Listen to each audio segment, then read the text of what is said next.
What's up, everybody, and welcome back to the Watching Now podcast over here on CouchSoup, where we are diving into every new episode of Halo Season 2. And we finally have our episode 3 after waiting another week. And we are very excited to dive into it because there's some new stuff brewing, there's some cool stuff happening. So let's get right into the show. I am your host, Nick McKay. Joining me today, our Spartan lineup is Dan. Well, hello, everyone.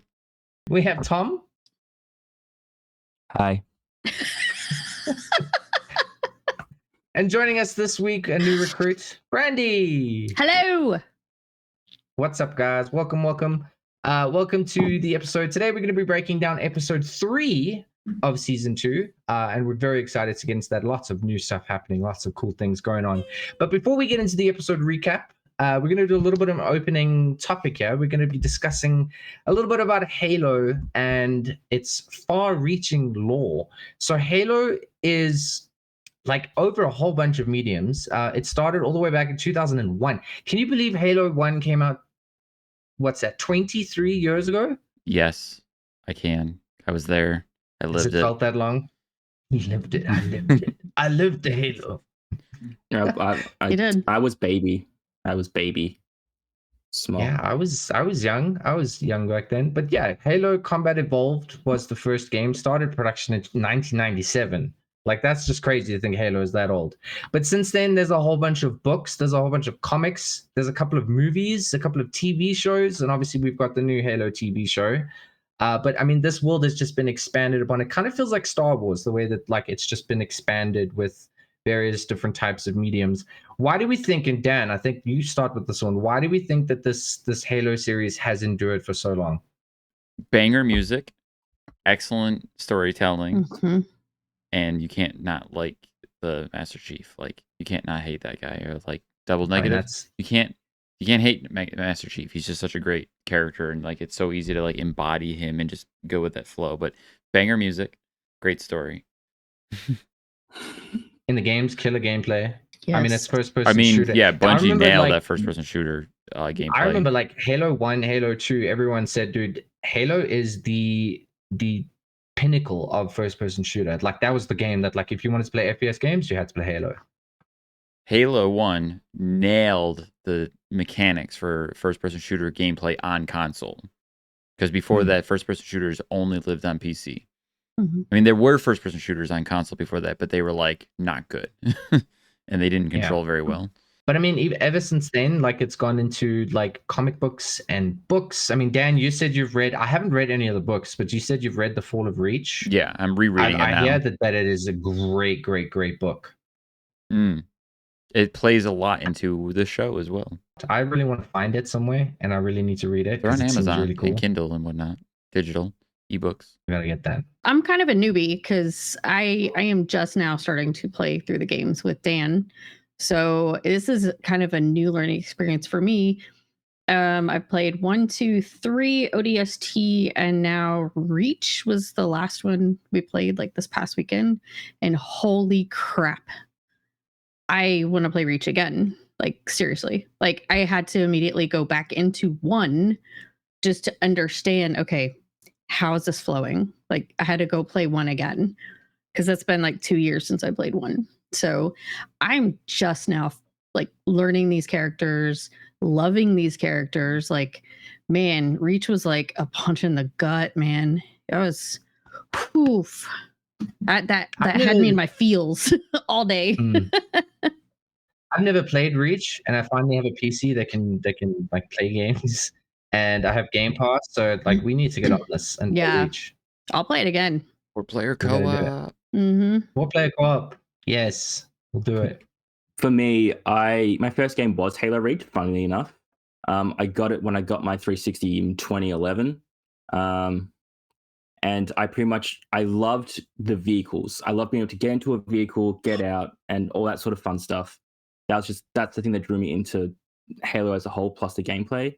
And then the next game I played was Halo 4, which is why I have a bit of a soft spot for it. Recently replayed it, and I just found out like a lot of story beats in 4 are in this show. That's right. And I just connected, and I was just like, 343, they really wanted to go this direction. And yeah, fun times, killing aliens and parasites and shit. That's exactly it. I mean, I haven't played like many of the Halo games because I've always had a PlayStation. There was a brief period where I had an Xbox 360 and I was like, I have to check out Halo. I played the absolute ever-loving crap out of Halo 3 and ODST, and I absolutely adore those games. ODST is one of my favorite stories, where like you go through this abandoned city and start like picking up all the different pieces of story and stuff. Like I think that the show is kind of starting to nail that, where it's this massive, like huge universe wide war between like the humans and the Covenants and everyone, but they still able to tell grounded emotional stories between human beings. You know, Drew touched on it last week where he said, you know, Perez and Chief had that conversation, and it felt like this is a real like human conversation. And I feel like that's what Halo has always been able to do. They tell these kinds of stories that you really feel for these characters instead of just seeing two sides of a war and fighty. So I appreciate that about the Halo series. So that's why I'm really excited about the show, and hopefully the show keeps going with that kind of stuff. We also just gave our extended feelings about Halo on past week's episode of Screen Smash. So if you want even more Halo and more Halo love, we just pour our hearts out for Halo on this last episode of Screen Smash. So go check that out if you want to hear more gushing about Halo. It's a Halo-gasm. It was. There's a lot of gushing. 100%. A Halo orgy. Halo-gasm. Sorry, I'll see myself out. Yeah, you ruined it. Go away. Oh, God, I ruined it. There's always that guy that takes it one too far. That was me. It would be couch soup. That's usually me, but I mean, whatever. Anyways, awkward segue. Let's get into the sit rep for episode 3.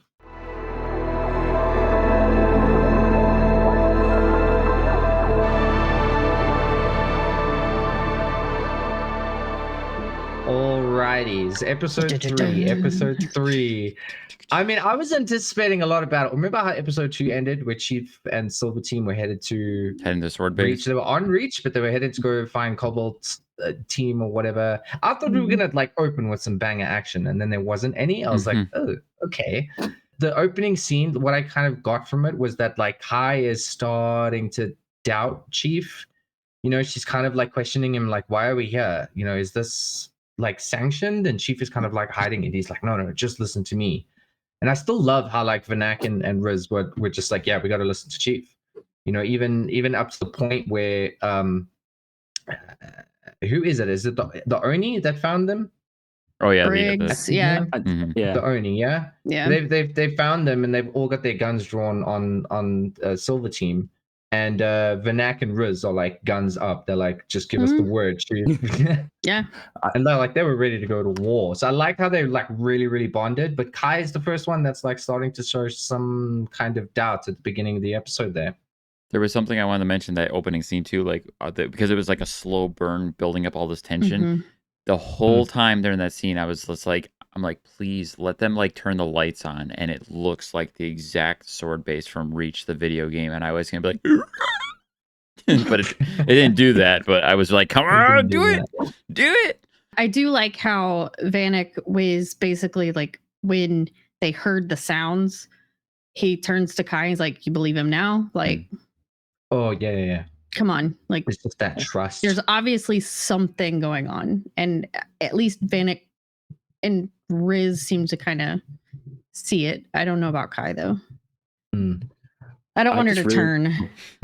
I just love the whole vibe of this opening sequence. Like as you said, the slow burn, just like the gradual, like, oh, now we're at Visegrad.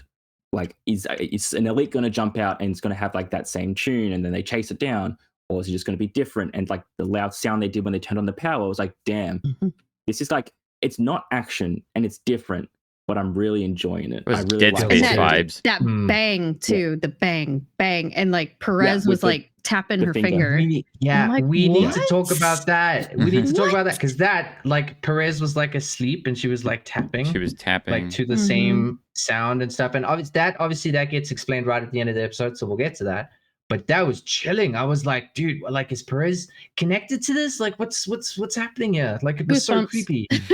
I did think she was like sort of like half possessed or something. Yeah. Like, I did think like she was like maybe like a sleep aid. I got that feeling as well. Yeah. She was taken away in the first fight, and then Chief just finds her, and she's the only one that wasn't killed. And she was like, "Why wasn't I killed?"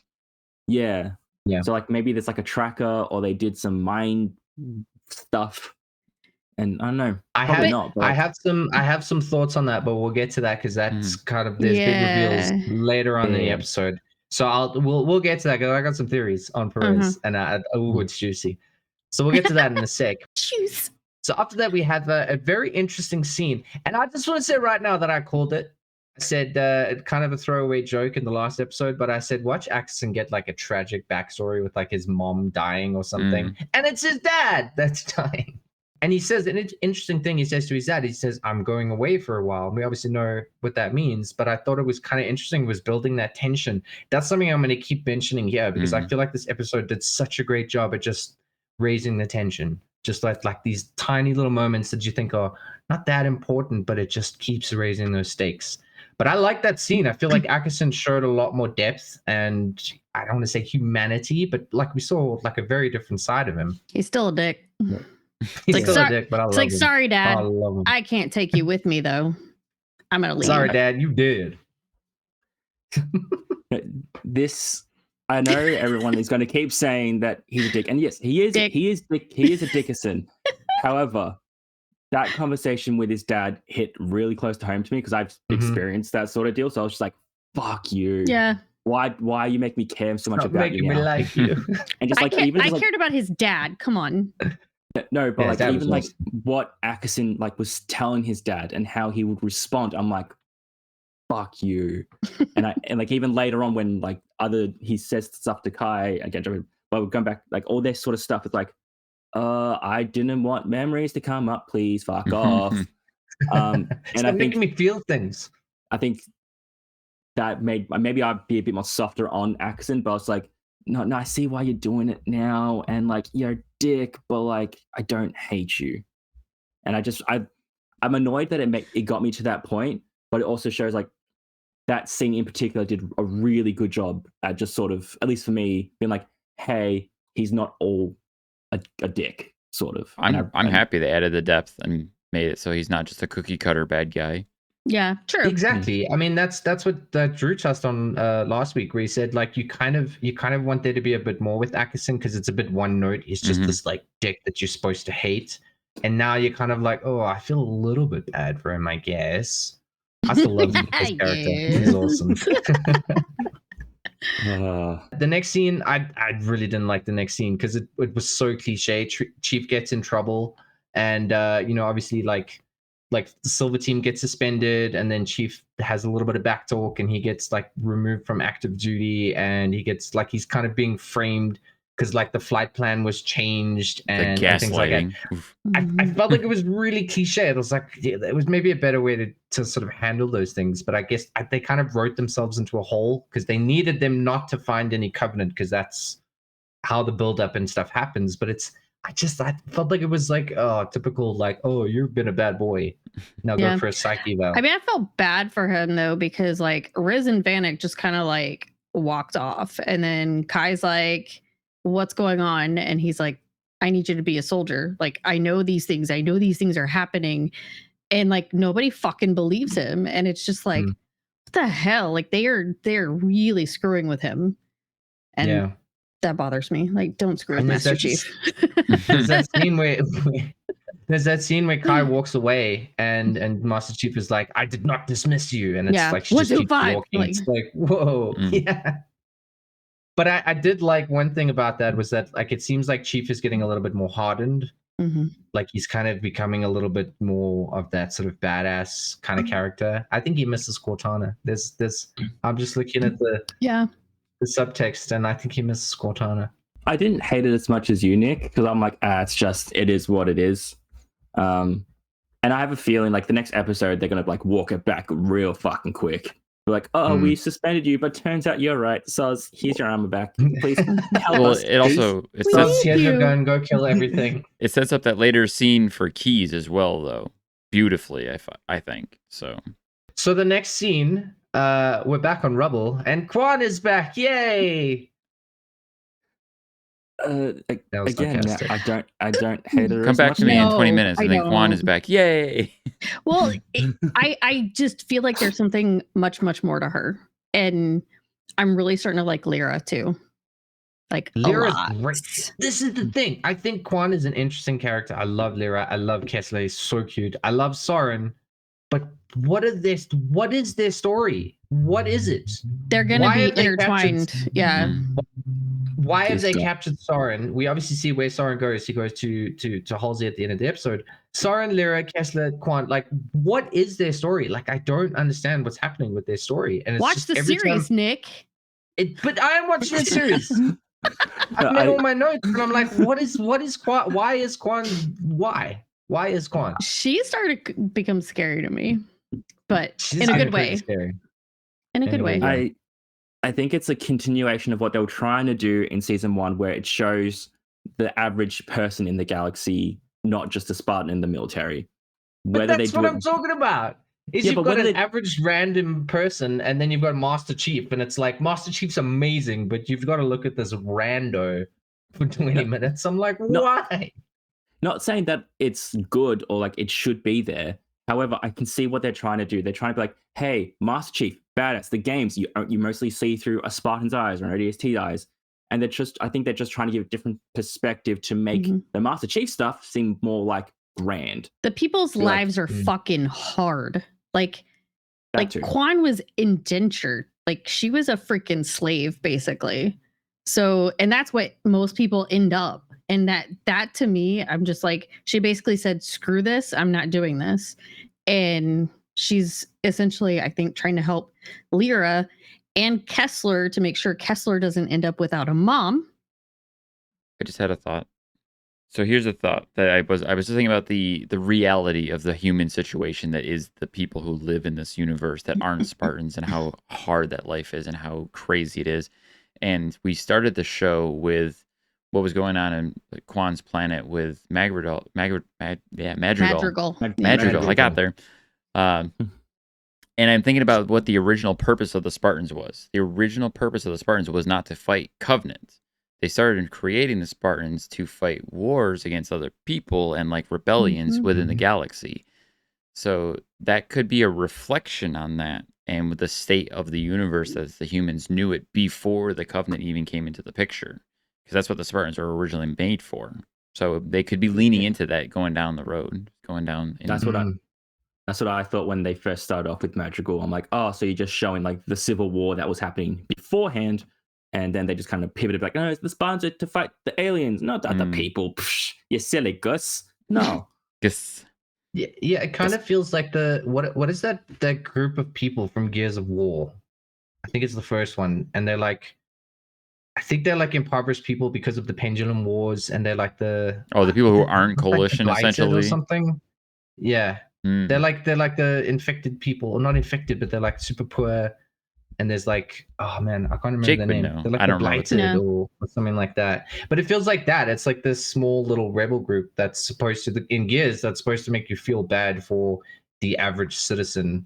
To your point, Dan, because you're supposed to feel bad for them, because if you're just looking at the Gears, you're like, well, these are badass guys. Why should they be worried about anything? So I guess that's a thing. It could be a thing.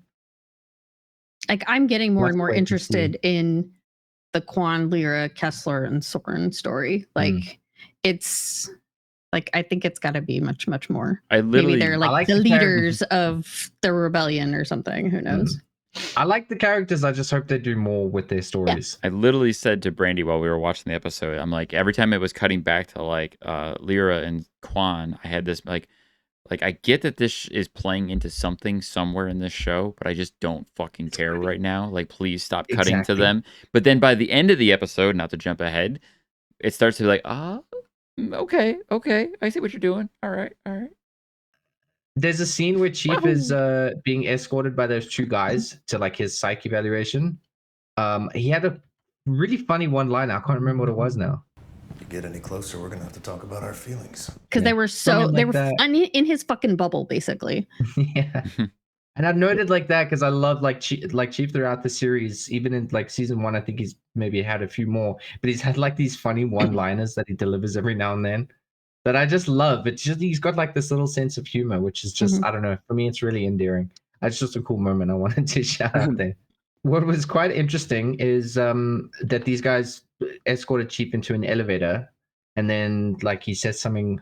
What does he say? Why can't I remember anything he said? He said something in the elevator as well, and then like he just beat the crap out of both of those guys. He basically just said, "I'm sorry," and they're like, "For what?" Yeah, that's it. Sorry. What?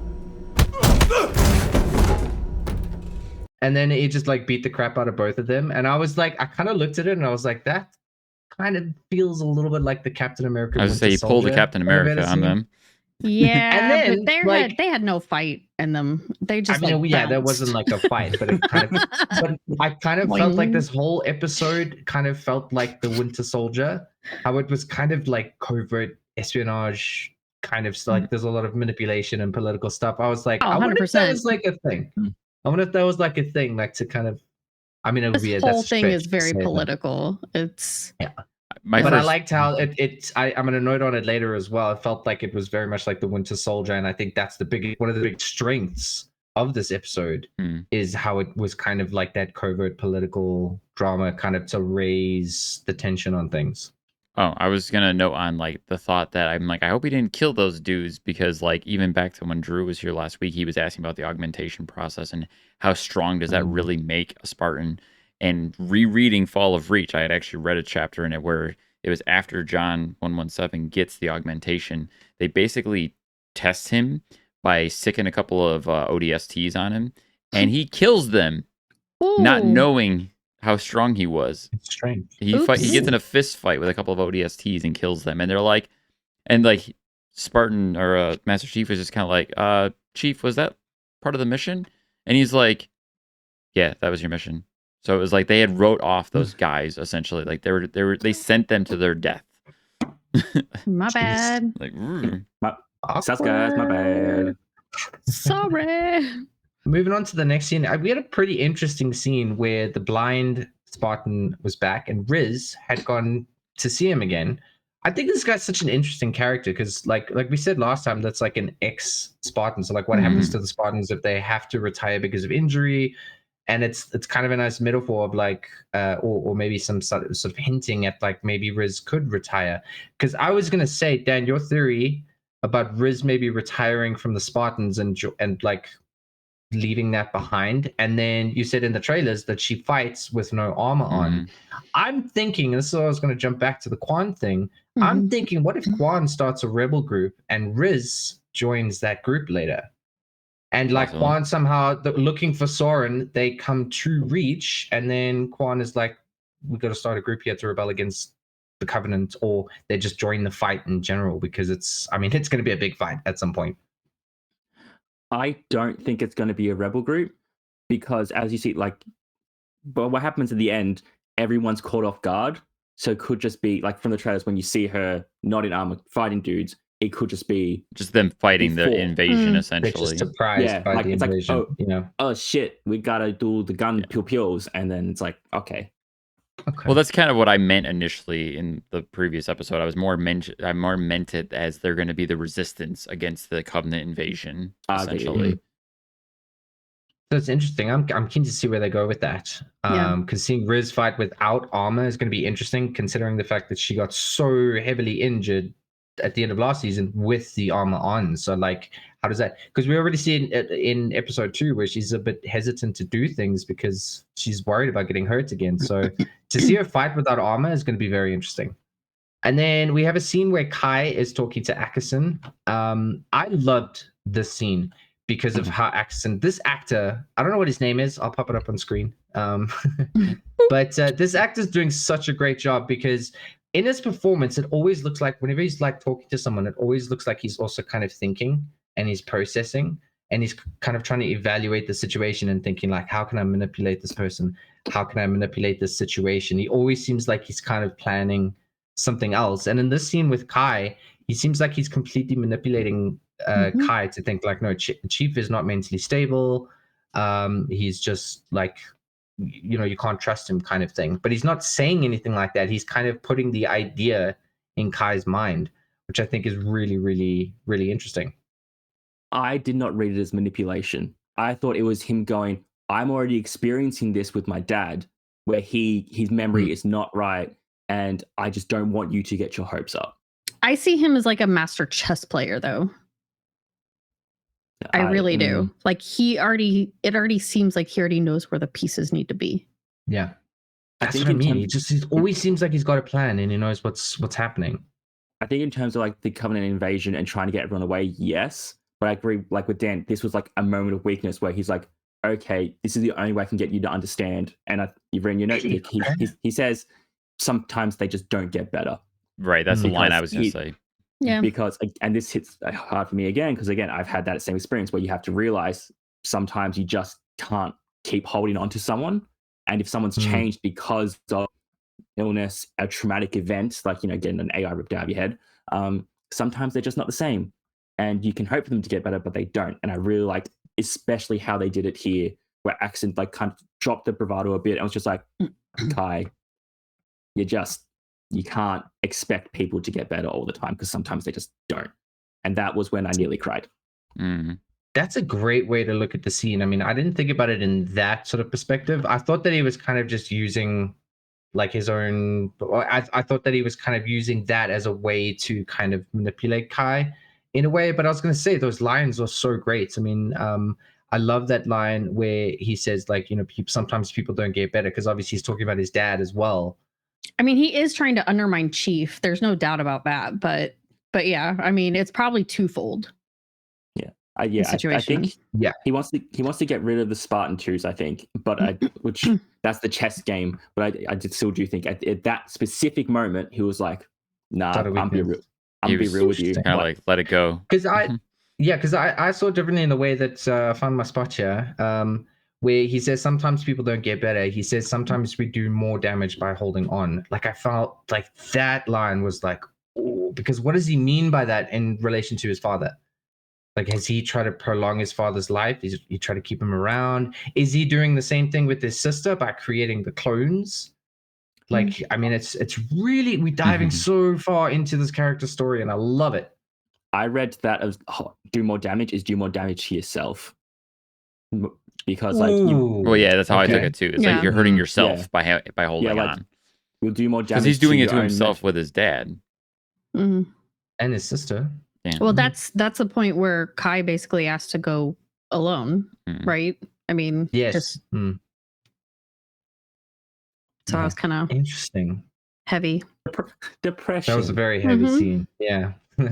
Okay, and moving on from the big sad, the big bad. We have another scene with Soren's family. We have Lyra and Quan and Kester trying to escape, and we've got the pirates kind of just like wanting to capture them, and like they want to find this treasure like that doesn't exist. So it felt so like cliche, like pirate problems hashtag, like I'm like, why do they want a treasure? Why are they looking for this treasure? Why did they give Soren away if Soren was the only one who may know where this treasure? Like, it doesn't make sense.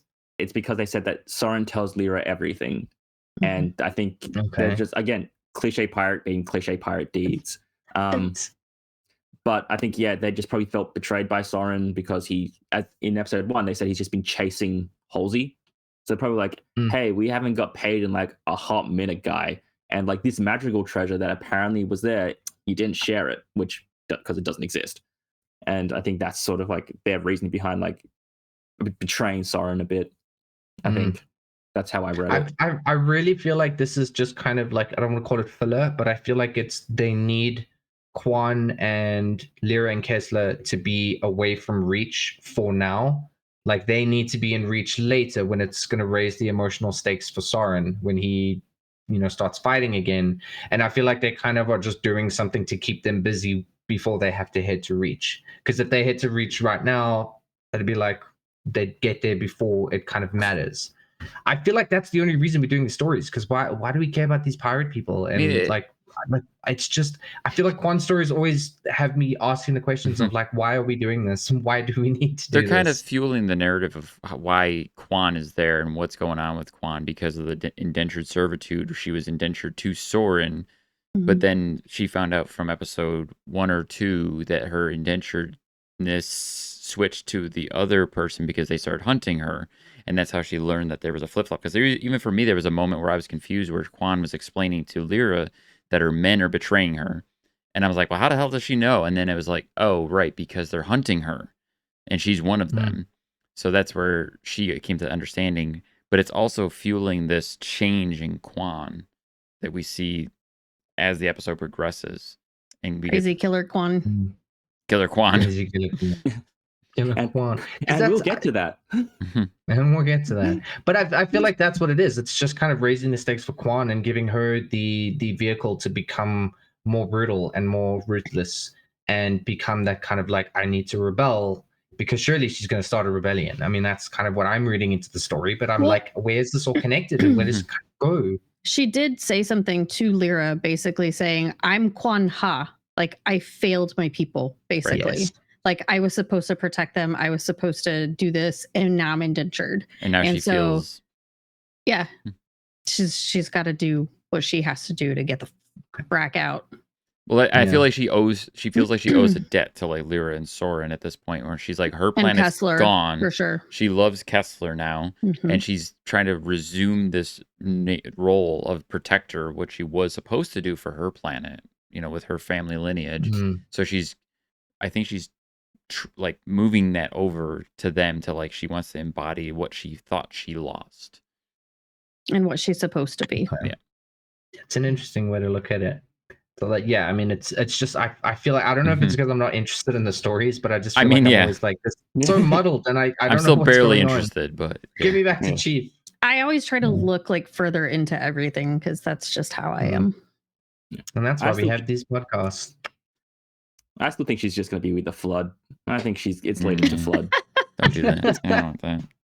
They showed a monitor last season. She's saying the big monster. It's Gravemind. It's the Flood. This is their entry into it. Okay, then we move on to, I think, probably one of the most intense scenes of the whole episode, where we find out that Cobalt team is dead. They were Spartans, right? They were Spartans. Yes. Yeah. Okay, they were Spartans. So Akerson kind of, they looked like they were burned and like really sort of brutally killed. And Akerson was kind of like trying to hide it away. And it was like this whole crazy scene where like a lot of things just got revealed. But like one of my favorite things is I love that Akerson's plan was like revealed immediately. It's not like in episode 7 you find out, oh, Akerson did it. It was Akerson all along, you know? I'm glad that it's like on the cards on the table kind of thing. And obviously we see that Keys has found out about this, and the plan is revealed. Keys has, you know, found out what Akerson has been doing. And you guys are going to go through your things, but I just got to say, we got our first F-bomb. Yeah. Yep. Who wants to quote it? Somebody quote it. Admiral right Keys tells Akerson to go fuck himself. Yes. I loved it. I was like, we yes. love Keys, man. We love Keys. But yeah, that was just crazy, because he was like, how much did you know? Master Chief told you that not to send Cobalt team, and you fucking did it anyway. You sent our soldiers.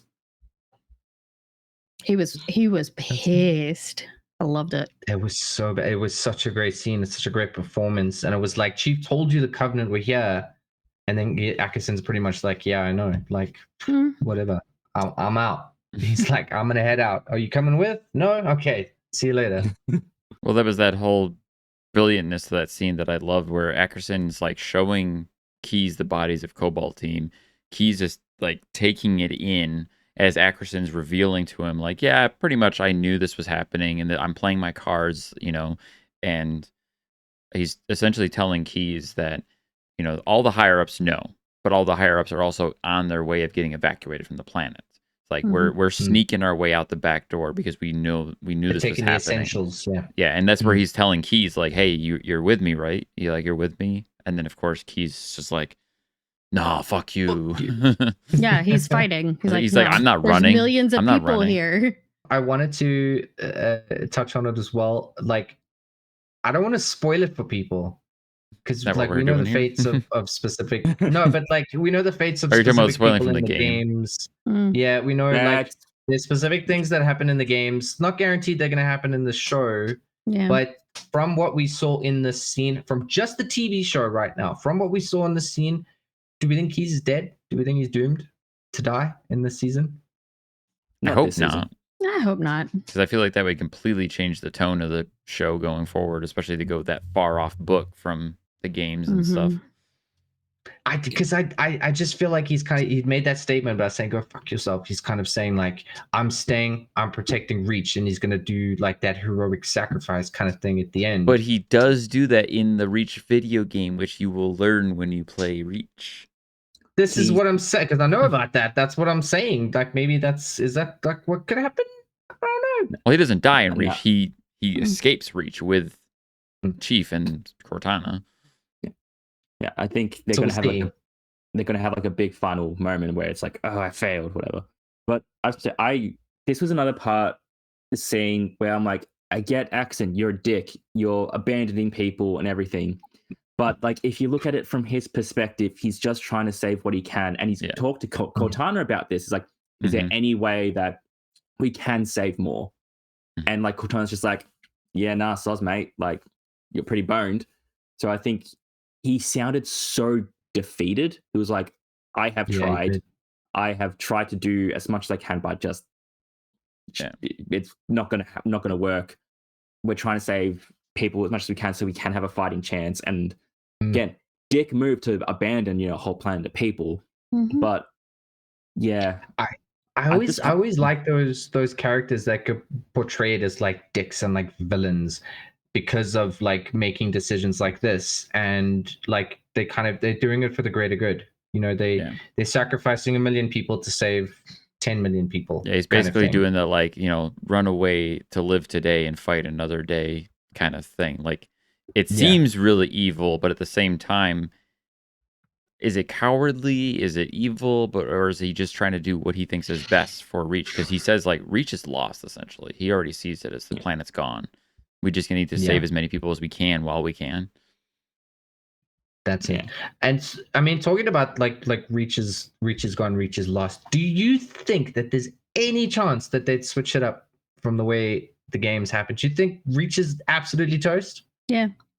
Gotta be. I think they're gonna lean as hard as they can. I definitely think so as well. But I just wonder if they're like, yeah, maybe we'll switch this up a little bit. But like, there's no way. Surely not, right? That would piss off the rest of the people that watch it. Even more than the sex scene in the first season. Yeah, that shit was weird. That scene with Keys when he's talking to Akerson and he's talking about the Cobalt team, and he says the Covenant are on Reach. He says we need to activate the winter contingency. Oh yeah, that's a big fucking deal. That was a line from Reach. That was the code word for there are Covenant on Reach. And like we need to start doing what we got to do. Getting people out. Like that's a big thing. Like I'm like, oh, I almost forgot that. Ooh, okay. And Keys is still going ahead with that, right? So Keys is. I think so. Yeah, he's moving forward with the winter contingency. Yeah, and Akerson is like, cool, have fun. Bye. Bye.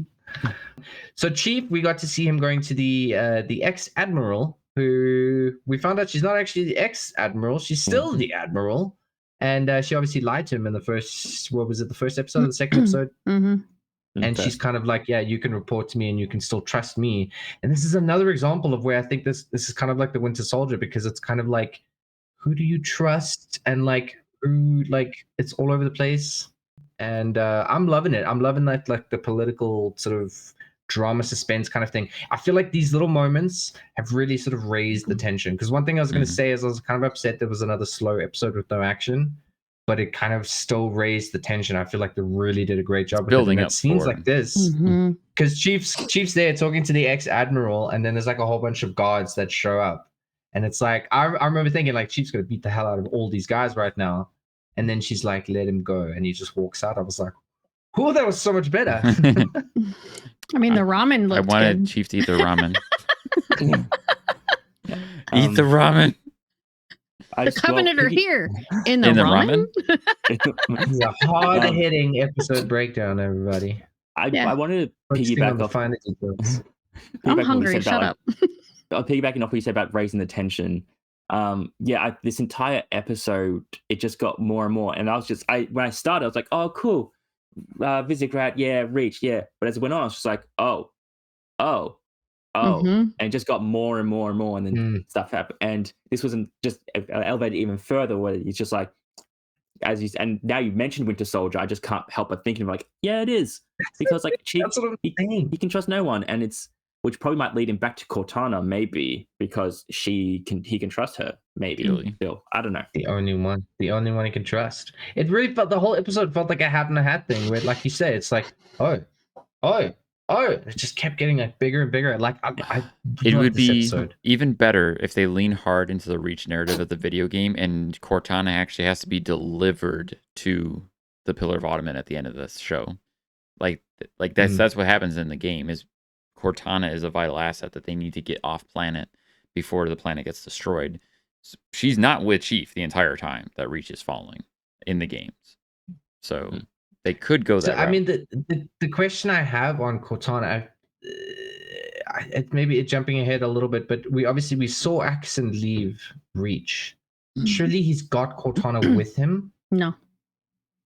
No, because he Doesn't? said in the last episode, like, this is going to be the last. Like, he The last basically time I like see see you later or something, and she's like, but that's not right, or that's not true, is it? Yeah. And he's like, oh, it's just something people say, and he like closed the door. So he did Right. not take her. He left So her. she's still on Reach somewhere. Yeah. Okay. Mhm. I think And then they'll- Chief's gonna get her back, and she's gonna turn her back the way she looked in season 1, and everyone's gonna be happy.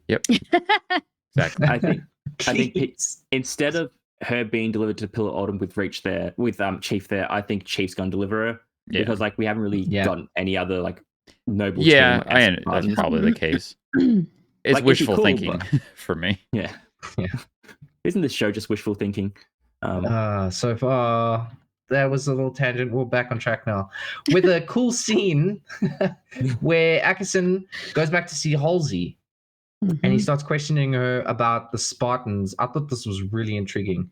How he was asking, like, how you just kidnap them and turn them into super soldiers, and then he talked about the augmentation process, which I mean we didn't really dive that much into last season, did we? Mm-mm. I don't think so. Uh, Not much. Like the Besides the pellet- specifics of it. Besides the pellet Besides stuff the and pellets, the yeah. mind themages. Yeah, because then we find out that Akerson's sister was given the augmentation and she didn't survive. That the was big cold as reveal. fuck. Mhm. That- But the crazy face, like Akerson smiles, Yeah. has this weird smile at Halsey, and I'm just like, oh my god, that's a crazy face. Oh my god, that's crazy. Well, I also called out the fact that the girl meant something to Akerson. Yeah. I said he's something important to her, or she's important to him in some way or shape or form. And we see, okay, it is his sister, and she was a Spartan advocate, Potential Spartan. not advocate. Padawan. Sure. Yeah, she was a Trainee. Spartan Padawan. Inductee, abductee, Spartan intern. abductee. And they tried to put her through the old swirly gig of augmentation, and she came out as mush. So he was upset, probably. Yeah. Well, So the clones, I'm trying to wrap my head around this whole thing. The clones that he made, so was that the same process that The flash Halsey did on clones. herself? Yeah, that's yeah. right. Yeah. So that's the same thing. So that's how Akerson was able to, because that's why, like, I was gonna say this earlier. Like, I still don't see it in terms of like the new Cortana and Akerson's sister's face. Like, I don't think they look exactly the same. But I'm totally buying into that theory now, because if they're making those flash clones the same way Halsey did, then Akerson can absolutely make his own Cortana. Do we think his Cortana then that we see in season 2? Do you think maybe that's a different Cortana? No, No, it's the Yeah, I same think it's- Cortana. It's definitely think- the same one. You guys. you think? can't just Yeah. make a second Cortana like that. Like, Yeah. Cortana's Cortana. What kind of game adds like, a second like AI that like talks like Cortana, looks a bit like Cortana? Who would do that? Who would do that? How Who dare would they? do that, Dan? that wasn't yeah, just. It wasn't like an easy process, Tom. It wasn't like, oh, I'm gonna crap out my own Cortana. Woohoo, poop. Oh my- Like most AI in the Halo universe are pretty basic. Cortana is Yeah. super advanced compared to most AIs. Yeah, that's pretty true. yanking your chain. Yank in the chain. Oh, I know what you're But- doing. Back Anyways. on track. I wanted to say, I loved the back and forth, like because between Halsey and Akerson, because Akerson comes in and he's like in the position of power, like, hey, so like you're Spartans, you were just like a horrible person to these children, like you kind of suck. And then he's like, well, have fun living with the fact that you're gonna die and you're gonna be alone. And then Halsey's just like, your sister was a really nice girl, And it's just like, oh, and then like the pivot turn, the face is just like, what? And then it was just that slow burn, and then just like as Halsey was saying, I was like, oh, she is a bitch. Fuck. And I just loved that building tension. There was like barely any music. It was just Akerson's face and just Halsey just going back, just like, yeah, killed your sister. And I just loved it so much. Oh. It was pretty gnarly. And we have as well at the end of that scene with the big reveal that Soren is there, and Akerson has Soren, and he's like, here's one of your Spartans. That's interesting. I was hoping we would see some kind of interaction between Soren and Halsey, but they're obviously going to save that for next episode because that's going to be spicy. And I was actually going to ask that before Soren appeared. I was going to ask, do we think that Halsey is actually on Reach? Because that's what I kept wondering. Like, is Halsey actually there? Because Akerson could be there with like a hollow projection or something like that. When he brought Soren in, I thought, okay, surely they have to be on Reach. But do you guys think they might be somewhere else?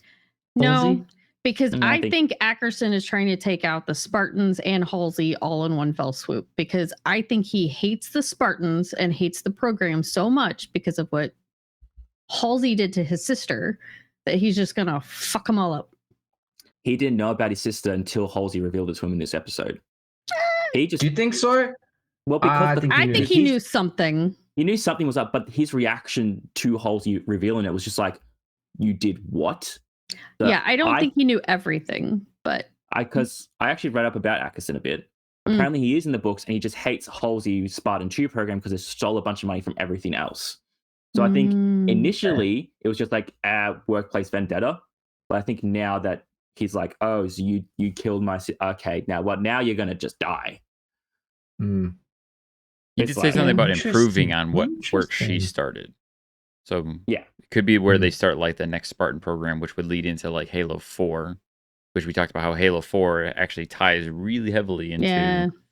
It's actually he does Spartan 3s. And then the 4s are later. But they could probably just skip 3s and just like make it. They could, the same thing. Which again, as you said, Halo 4. Everything's just Halo 4. Well, that was. I think that was one of the better scenes in the episode. I think it was really cool to see things happening, and then we go back to the pirates.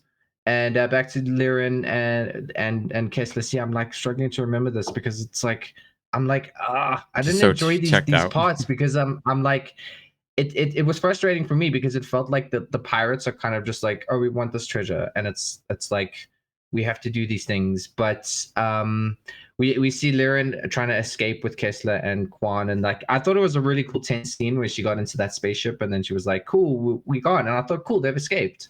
And then they start closing those shutters, and then like they screwed. And I thought it was actually cool. I enjoyed seeing like then Quan go like full brutal badass, and she started killing all the pirates and stuff. But I just like I kept saying like what is this treasure that the pirates are trying to get? Like, was that ever alluded to before, or was it just mentioned in this episode? The Madrigal treasure when Quan and Soren went to Madrigal, and Quan's like, I have money, dude. Trust me, bro. So. That's why they're asking. So is it all the way back to that? Yes. Okay, right. Okay. She told him there's a big treasure. There's no treasure.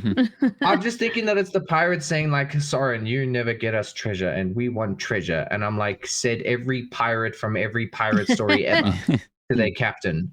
That's like the story that starts every pirate story. Right? Think about any Pirates of the Caribbean movie. The where's our treasure? Come up to Jack Sparrow and say like, we need more treasure. And Jack Sparrow is like, I've got this compass. I need to take us this way. It's like how every pirate story starts. And I was like, is this just so cliche pirates, or is there something more? And there is something more. Thank you for filling in the gap for me.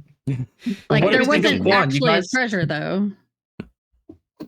Yeah, it didn't exist. And Lyra's totally right. It doesn't actually exist. But what do you guys think of Quan and her getting more badass and lethal. I mean, she was like, Killer Quan. murdering those guys. I don't hate her as much now. Yeah, I have a little bit more affection for Quan. A little bit Respect, maybe. Respect, yeah. Yeah. Brandy made a Because, good like- point too about how Quan says to Kessler that he asks like, am I going to see my mom again and tell the truth? And she goes, yes, I promise. So this And leads... she kept that promise. Yeah, exactly. She did. And then like She's like, if I Liara had was gone with like, him, I told you to watch Kessler. Why are you Mhm. here? And she's like, because you'd be dead if I didn't. I did really like one thing, which is kind of giving me hope for the story of Quan. I very much think she'll become like this rebel leader and things, but I love how after she killed all the pirate guys and stuff, she kind of sat down and she had the blood on her face and she was like a little bit shell shocked. She was Yeah. like shit, what have I done? And like she obviously chose to do it and she chose to kill those guys and stuff, but she's like kind of like she's feeling that sort of emotion of like, should I just kill people? Like this is like serious stuff. And I hope that they kind of dive into that so she becomes this rebel leader that's like struggling with what she feels that she needs to do and things, because that's going to make her so much more interesting than just being this character that's on the side. So that was the one scene that I was like, you know what, there's hope for Quan. And I'm kind of like you said, I'm warming up to her. I've got some more respect for her. So hopefully her story really, really takes off. Because I want to see it improve. I really do. Killer Quan Ha. Killer Like Quan it. Ha. Like it. ha. Ha. Then we get the final scene with Akerson and his dad. We really did get that half episode of his Ugh. sad backstory. It was pretty sad though. I like that. That's the actor that played his dad. I thought that He was he did a good. pretty good job. And I loved how Akerson was like, he brought in his sister's clone and he said like, yeah, you can spend, your final days or your final hours with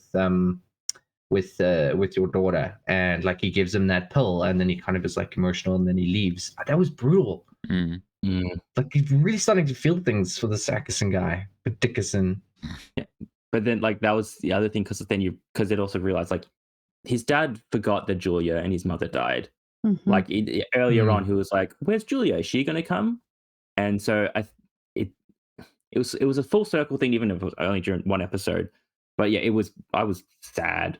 And it's like, is it time? Because he didn't want to die to the Covenant. So he's like, is it time? Am I going to die on my own terms? He's like, yep, here's the suicide pill. And yeah, I enjoyed everything about him and his dad this episode. Okay, so then we have like the final scene of the episode, which was so good. Very Can good. Someone go first. Can I Brandy, talk about first one thing. thing before this? Uh-oh. Yes. Oh no, absolutely, go for it. Okay, before the whole Perez and Chief thing, okay. We have, what is it? Riz is like crashed out on what's his face's floor, and then you see Vanic take something out of a locker. I don't know what it was. I'm really curious what that is. But he turns around, looks at the board, and sees Cobalt team standby. And it's like he has this like resolute look on his face, and he just like walks off with this like little brown paper sack something. So I'm like, I'm really curious what that was and what he's gonna do. Ooh. I never thought about that. What I took from that is he looked up at Cobalt and saw on standby and maybe thought like that's a bit fishy, and maybe he's going to find Chief to like talk about it some more. Like maybe Vanic's kind of He's getting. I'm wondering what suspicious. it was in his hand though. That's interesting. Ooh, I didn't think about it. Possible idea I just thought of now. Could it be the pellets? I And was he's like, I was gonna say that. Yeah. Like, could it maybe be he wants like- to put it back in. be like, hey, if shit's gonna go sideways, if I need my Chief pellet is- back. If Chief is not acting like he should, do we need to put this in so we have a fighting chance? Maybe he starts thinking about it like that and starts saying, is Chief losing his mind because he's taking the pallet out? And his body's not able to cope mentally with the augmentation and things. So maybe he's like, I'm going to put it in before I start going crazy too. Yeah. Could I be, love could Vanic be. though. Vanic's So- awesome. I want to know what he does. And his nature documentaries. That's my Yeah. like my favorite Love it. moment too. I just had to mention that one thing. So That's Move a on. great one. Great one. So then we have the final scene, which is awesome.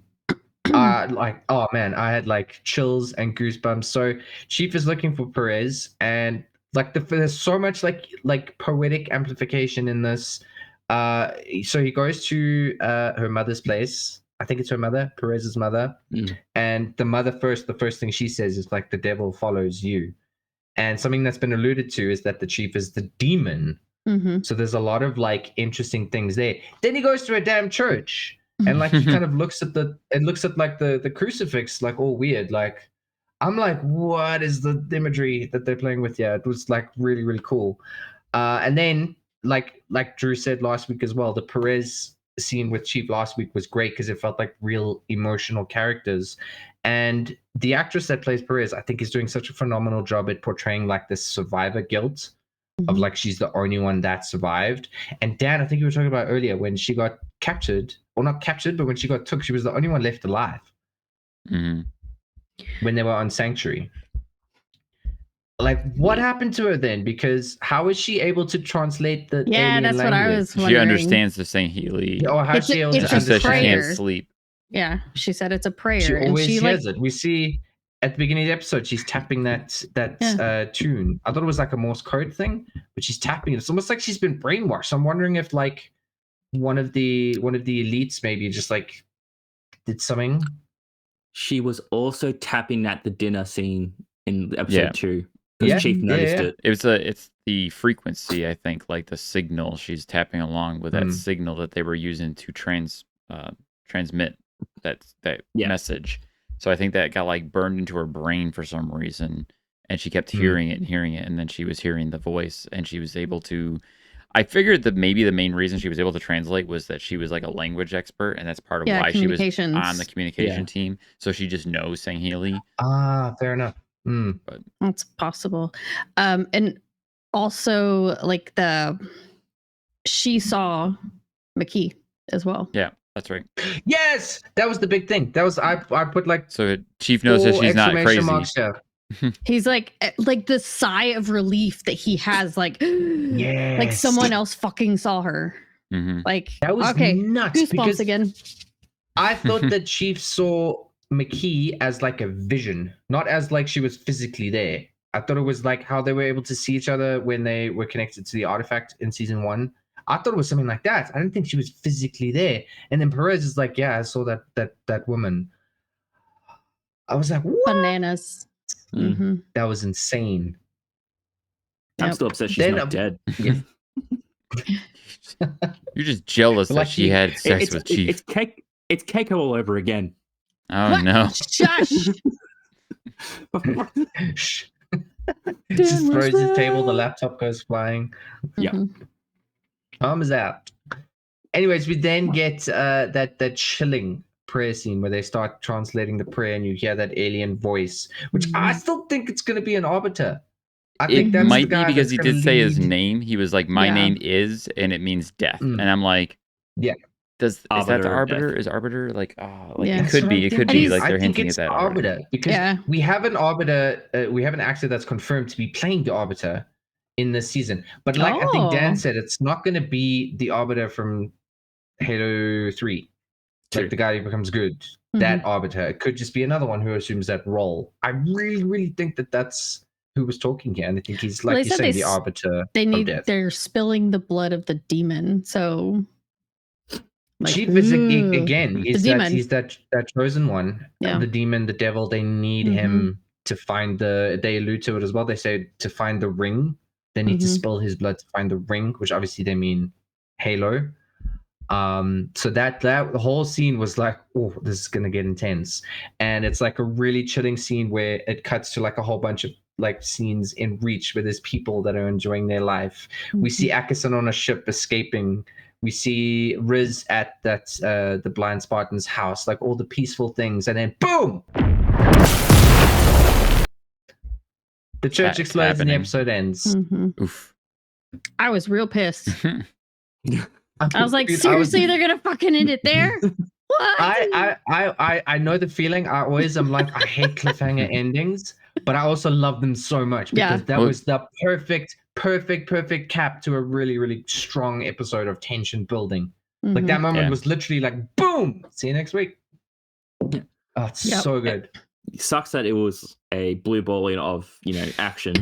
But I think now the last 5 episodes is all just going to be full of Reach, like all just going to be fighting. Hopefully, like there's enough for it. Mm-hmm. Oh yeah. They could easily Do you pad guys- that out that to be that full. Like the next, all of remaining episodes is just them battling the Covenant and then trying to get the fuck out of there. So anyway, that is episode 3 in a nutshell. In well, not a nutshell, but like in detail. And very long. Long-winded Long. and very entertaining detail. Giant blue nutshell. But it's bit of a banging episode. I think it's pretty cool. A lot of tension building, a lot of things heightening, and I think very soon we'll be able to say R.I.P. Reach. So without any further ado, let's get into what we thought of this week's episode with today's scoreboard.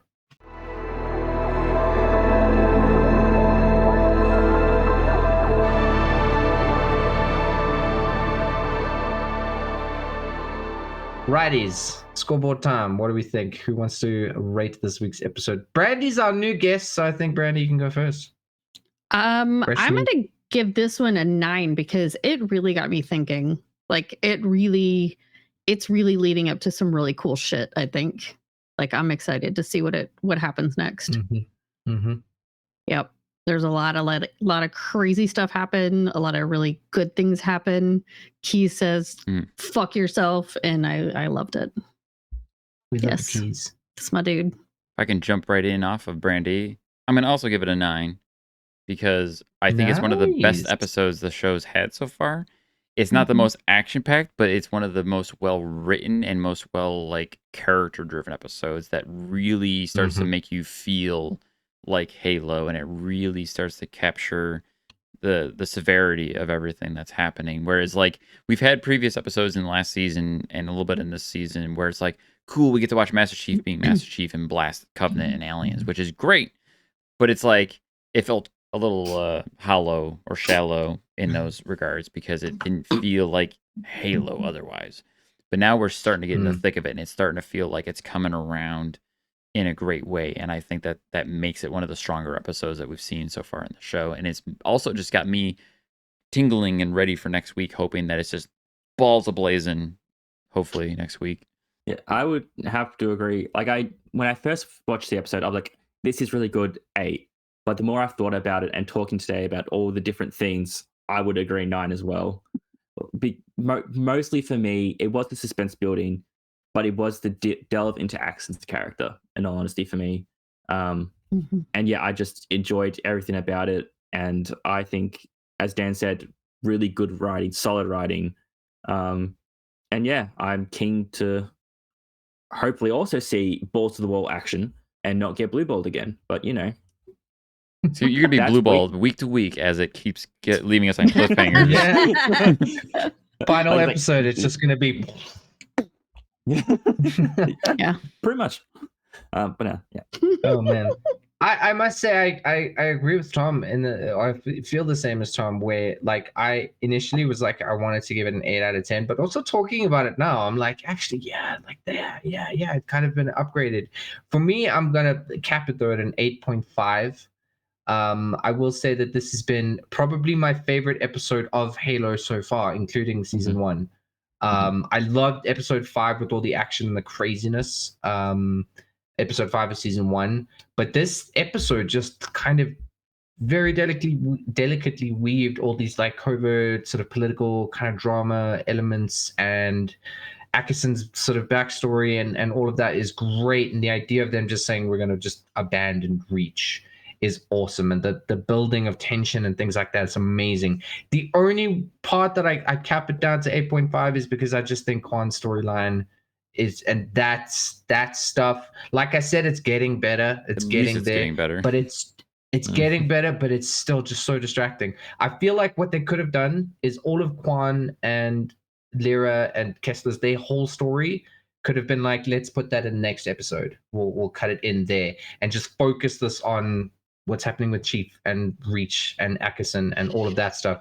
Then the episode is better for it, because I feel like when you go back to Quan, it's shut up and get me back to what's really happening in this episode. But as I said, it's probably my favorite episode of the whole series so far. I think it's just so tense and it's just building everything. I said in my recap on episode 2, I said I don't want any more slow episodes. I want them to just start getting to the action. And they gave us a slow episode, but boy, they nail it. So I absolutely love this episode. And yeah, it's awesome. Hopefully that means all super quick, crazy episodes coming for us now. I was thinking like episode 5 where they had the big action sequence where the Covenant steal the artifacts. Is that episode 5 of season 1? Yeah. Because I was thinking maybe that's like their trend is like midway through the season they have one big action episode and then it goes back down to the slow I episodes. just don't know how they would do that with everything we're expecting to happen. Everything we're expecting to happen is big, bombastic action, so it's crazy. I mean, it's gonna be the entire planet fighting for survival. Because like Reach doesn't fall in a day, does it? Like one day. That's a couple. It's like a week or two, is it? Yeah, it's gonna be a while. It's gonna be a lot of craziness. It's gonna be a lot of action. Next week's episode is titled Reach. So it's I don't know, get your tissues ready because I think it's gonna be harsh. Are we gonna see Noble Team? No, probably not. That's more wishful thinking. You might Maybe, get hints, you never know. There might be hints when Akerson's like Spartan 3s, everybody, but no, you're not gonna see them yet. Anyways, that is you're watching now Halo Season 2 Episode 4, Episode 3, breaking it down. Make sure you join us again next week on Tuesdays, 2 p.m. PST over on YouTube, or a day early, if you remember, over on CouchLoop. We're also on all of the podcast services, wherever you listen to podcasts. So check us out there and head on over to CouchLoop, become a member. Just because, hey, we're fun people. Come join us, and we're crazy, and we make inappropriate jokes. Join in the fun. This is what we do. It's a great community, a lot of fun here, and we've got a whole bunch of other really awesome content around here. Go check out Screen Smash, where they talk more about Halo, as you said earlier, and we will see you guys in a week's time. We'll see you guys in a week's time. See you then, Spartans. Eyes up, Guardians. Wait. That's different.